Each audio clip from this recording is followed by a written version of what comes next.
दोस्तों, आज का मेरा ब्लॉग इलाहाबाद प्रयागराज कुंभ मेला में है। जब हम लोग दूसरी स्टेशन पर पहुंच गए, वहां से ट्रेन आगे तो नहीं जा रही थी दोस्तों। फिर हमने एक दूसरे ट्रेन का वेट करने के लिए यहाँ पर रुके। फिर यहाँ से दूसरी ट्रेन पकड़ करके रेलवे ब्रिज क्रॉस करके प्रयाग संगम स्टेशन के पास जाने के लिए दूसरी ट्रेन पकड़ लिया। और देखिए यहाँ से तारों का शहर कितना अच्छा दिखाई पड़ रहा है दोस्तों। आप तो देख ही रहे होंगे दोस्तों। इसके बाद जैसे ही हम लोग संगम स्टेशन के पास पहुँचे दोस्तों, बहुत ही भीड़ लगी थी दोस्तों।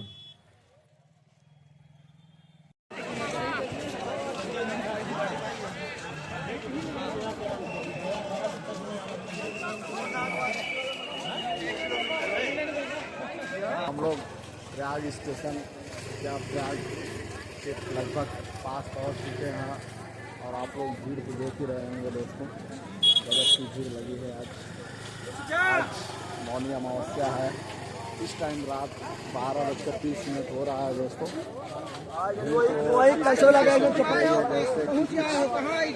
आदमी पटे हुए पड़े हैं। वहाँ पर जाते ही हम लोग दोस्तों पहला घाट जो दिखा हम लोग को दशाश्वमेध घाट, जो कि इसी नाम से एक बनारस में भी घाट है। पर ये जो दशाश्वमेध घाट दिख रहा है दोस्तों ना, ये इलाहाबाद का प्रयागराज का संगम के ठीक सामने वाला घाट है दोस्तों। यहाँ पर लोग स्नान करने के लिए अपने श्रद्धा के दर्शन और करने के लिए लोगों की भीड़ जमा हुई है दोस्तों, जो कि बहुत ही ज़बरदस्त भीड़ लगी है। आज इस मौनी अमावस्या को स्नान करने के लिए सभी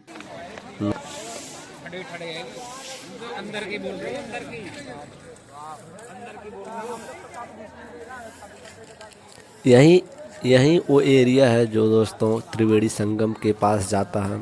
यहीं पर रात में लगभग 2 बजे के टाइम हो रहा था दोस्तों। वहीं पे भगदड़ मची थी। लोग त्रिवेणी संगम में स्नान करने के लिए जुट रहे थे। वहीं भीड़ बहुत ही इकट्ठा हुआ दोस्तों और अचानक भगदड़ मचा। भगदड़ तो एक जगह नहीं दोस्तों, 2 जगह हुआ था, जो कि एक झुस्सी के एरिया में हुआ था और एक त्रिवेणी संगम के एरिया में। हम लोग तो दोस्तों थे वहाँ पर, लेकिन उस एरिया में हम लोग नहीं गए जहाँ पे बहुत ही ज़्यादा भीड़ जा रही थी दोस्तों। हम लोग एक बार जाने का तो प्रयास किया, लेकिन फिर हम लोग सोचे कि अभी तो बहुत टाइम है सुबह होने में, तो पहले चलते हैं हम लोग घूम लेते हैं मेला परिसर। उसके बाद आएंगे तो स्नान करेंगे त्रिवेणी संगम। हम लोग दोस्तों प्राचीन मंदिर नागवासुकी मंदिर देखे। उसके बाद ये रुद्राक्ष मंडल, जो कि मेला परिसर के अंदर मंडप बना है रुद्राक्ष से दोस्तों। यहाँ पर जो बाबा जी है अंदर अपना तपस्या कर रहे हैं, आप लोग देख सकते हैं। और यहाँ पर बहुत ही ज़्यादा रुद्राक्ष से एक मंडप बना था, जो कि बहुत ही ऊंचा ऊंचा भगवान भोलेनाथ के शिवलिंग के रूप में बनाया गया था। उसके बाद दोस्तों हम लोग जब मेला परिसर के अंदर गए तो देखने के बाद लगा कि गजब की भीड़ आई है दोस्तों। ऐसा लग रहा था कि हाँ, आज लगभग 4 करोड़ लोग स्नान कर ही लेंगे दोस्त। हाँ तो भैया जी आ गए हैं। आज इस टाइम रात को कितने बज रहे हैं भैया? 2 बज गए हैं। रात को 2 बज गए हैं। भीड़ इसी तरीके से बनी है दोस्तों।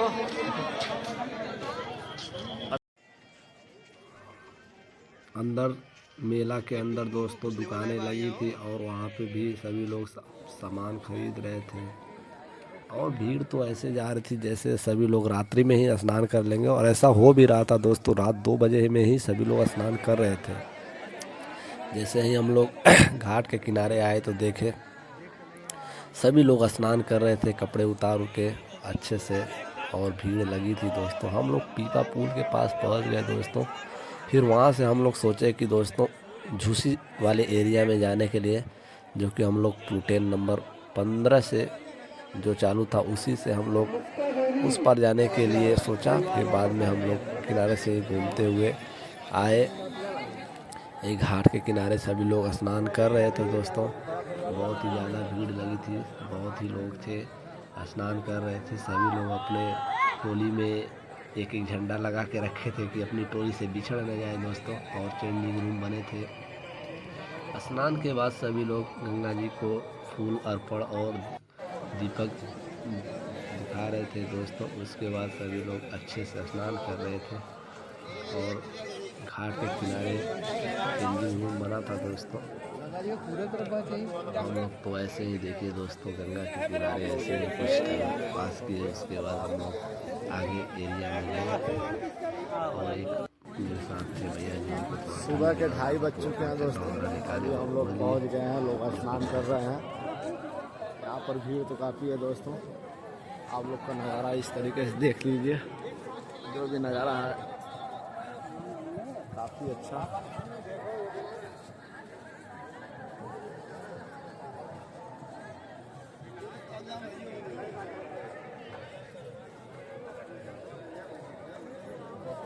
सुबह हम लोग दोस्तों ऐसे ही घाट के किनारे घूमते घूमते देख रहे थे, सभी लोग स्नान कर रहे थे। हम लोग अच्छे से मेला परिसर को घूम रहे थे। भीड़ तो बहुत लगी थी दोस्तों। फिर हम लोग उसी रास्ते प्राचीन नागवासुकी मंदिर के रास्ते से घूमते हुए आए। संगम वाले रास्ते पे जिस साइड में भगदड़ हुआ था, भगदड़ तो ख़त्म हो चुका था दोस्तों। फिर हम लोग उसी रास्ते पे आए, घूमते हुए मेला का नज़ारा देखते हुए आए दोस्तों। जैसे ही मेला का नज़ारा देखते देखते हम लोग आए, उसके बाद आगे पीपा पुल के रास्ते से हम लोग जूसी वाले एरिया में चले गए दोस्तों। जो कि पीपा पुल, जो पुल नंबर 18 है, उसी के रास्ते से हम लोग जूसी वाले एरिया में गए दोस्तों। आगे चल के आपको पीपा पुल दिखाएंगे। पीपा पुल से जो माँ गंगा का नज़ारा दिख रहा था दोस्तों, बहुत ही अद्भुत दिख रहा था। पानी की कलकल आवाज़ और ये अनेक पीपा पुल, बहुत ही सुंदर दृश्य दिख रहा था दोस्तों। हाँ कि दोस्तों, देखने बाद तो बहुत ही अच्छा लगा। पीपा पुल पे भी भीड़ बहुत ही ज़बरदस्त जा रही थी दोस्तों। जो कि संगम वाले एरिया पर भगदड़ हो चुका था, तो सभी लोग अपने को सुरक्षित महसूस करने के लिए खाली वाले एरिया में जा रहे थे। हम लोग भी पीपा पुल के रास्ते झूसी वाले एरिया में चले गए, जो कि आगे संगम घाट है। ऐसा नज़ारा दोस्तों मेरे जीवन में पहली बार देखा, जो कि इतनी जनसंख्या में सभी लोग अमृत स्नान के लिए आए। ये झूसी वाला एरिया है दोस्तों, जो कि पुल नंबर 18 के पास पड़ता है। यहाँ पे लोगों की जनसंख्या इतनी ज़्यादा थी दोस्तों कि अगर यहाँ पे भगदड़ हो जाती दोस्तों तो शायद सभी लोग बच नहीं पाते दोस्तों। यहाँ पर तो नज़ारा इस तरीके से अद्भुत दिख रहा था कि पूरे आदमी ही दिख रहे थे दोस्तों। चारों तरफ घाट के किनारे जहाँ तक हमारी नज़र जा रही थी, आदमी ही दिख रहे थे दोस्तों। कोई कुछ खाली स्थान कहीं पे भी नहीं दिख रहा था, कहीं पे भी नहीं दिख रहा था। सभी लोग स्नान कर रहे थे, जा रहे थे, आ रहे थे। सभी लोग इसी तरीके से अपना आ जा रहे थे दोस्तों। फिर उसके बाद हम लोग भी आए मेला परिसर के अंदर, इधर जूसी वाले एरिया में, इधर संगम घाट के किनारे। तो फिर हम लोगों ने एक स्थान देखा जो कि थोड़ा सा स्पेस वहाँ पे था दोस्तों। तो फिर हम लोग भी गए उधर ही साइड में स्नान किए, जो कि ये स्नान करने के लिए बहुत ही अच्छा जगह था दोस्तों, जो कि संगम घाट का किनारा था दोस्तों। इसके बाद हम लोग स्नान किए और यहीं से दोस्तों फिर हम लोग अपना जो माँ गंगा को आरती उरती देना था, धूप अगरबत्ती और दिया देने के बाद हम लोग फिर मेला परिसर घूमते हुए, पंडाल को देखते हुए, ऐसे ही भीड़ आ रही थी और जा रही थी दोस्तों। भीड़ तो अभी सुबह का टाइम आ ही रही थी दोस्तों, बस भीड़ आ रही थी, जा रही थी। उसके बाद दोस्तों हम लोग रास्ते पे आए तो देखे, स्टेशन वाले रास्ते पे तो देखे तो सभी लोग आ ही रहे थे दोस्तों। केवल जाने वाले में बहुत ही कम लोग थे, जो कि स्टेशन के पास वाले रास्ते से सभी ऐसी ही भीड़ आ रही थी। आप लोग तो देख सकते हैं नज़ारा ऐसा दोस्तों कि गजब की भीड़ आ रही थी। सभी लोग अपने टोली में आ रहे थे दोस्तों। सभी लोग धागे के बीच बंधे थे और सभी लोग अपने बैग बस्तर अपने परिवार को संभालते हुए आ रहे थे कि कहीं कोई गुम ना हो जाए दोस्तों। ऐसे ही लाइट का नज़ारा और इसके बाद लोगों की भीड़, लोग एक दूसरे के हाथ पकड़ कर चल रहे थे। कोई भी अगर एक बार छूट गया दोस्तों तो मेला परिसर में मिलना उसका मुश्किल हो जाता था दोस्तों, क्योंकि हम लोगों ने स्नान करते टाइम देखा ना दोस्तों, लोग स्नान करने के बाद अपना कपड़ा भी नहीं ढूंढ पा रहे थे दोस्तों, जो कि उनके साथी लोग ऐसे भी थे। फिर उधर से हम लोग घूमते हुए आए दोस्तों। फिर झूसी इस रेलवे स्टेशन पे जाने का प्रयास किया तो उधर साइड में स्टेशन पे बहुत ही ज़्यादा भीड़ थी, तो इसलिए आरपीएफ वाले रोक रखे थे। फिर भी हम लोग दोस्तों किसी तरीके से स्टेशन प्लेटफॉर्म पे आए और एक गाड़ी लगी थी जो कि महाकुंभ स्पेशल के नाम से थी दोस्तों। बस हम लोगों ने भी किसी तरीके से उसमें जगह बनाया और ट्रेन में बैठ गए दोस्तों। उसके बाद अपने घर को चल दिए। आप देख सकते हैं झूसी प्लेटफॉर्म का ये स्थिति, जो कि लोगों के भीड़ से भरा पड़ा है।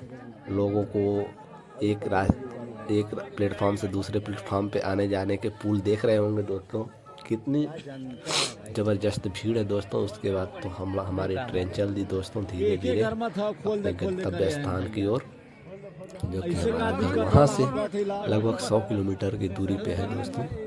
तो फिर हम अपने ट्रेन में बैठे और चल दिए। यही था मेरा दोस्तों प्रयागराज झूसी का जो स्टेशन देख रहे हैं दोस्तों, ये मेला परिसर का लास्ट। यहीं पे हम लोग अपने ब्लॉग को समाप्त करते हैं दोस्तों। इसके बाद हम लोग अपने घर की ओर चले जाते हैं। बाय बाय दोस्तों। मेरे ब्लॉग को लाइक कीजिए, सब्सक्राइब कीजिए, चैनल को